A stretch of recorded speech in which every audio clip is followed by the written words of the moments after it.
ఆహా, taste super. సింపుల్గా fish fry ఎలా చేయాలో చూద్దాం. ముందుగా chilli powder, coriander powder, fish masala, jeera powder, ఒక half lemon, 2 tablespoon of oil, తగినంత ఉప్పు.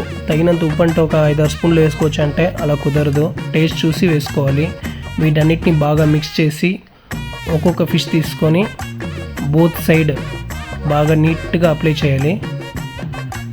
ఇలా అన్ని ఫిష్కి అప్లై చేసి ఒక ప్యాన్ తీసుకొని అందులో 4 టేబుల్ స్పూన్ ఆఫ్ ఆయిల్ పోసుకోవాలి.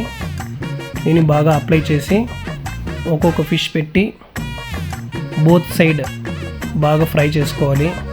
ఒక 5 మినిట్స్ మీడియం ఫ్లేమ్తో కుక్ చేసుకున్నట్లయితే ఫిష్ ఫ్రై రెడీ అయిపోతుంది. ఈ ఫిష్ ఫ్రైకి నేను కర్డ్ రైస్ తీసుకున్నాను. కర్డ్ రైస్ ఎందుకంటే ఫిష్లో స్పైసీ ఉంటుంది కాబట్టి ఈ కర్డ్ రైస్తో తింటే చాలా బాగుంటుంది.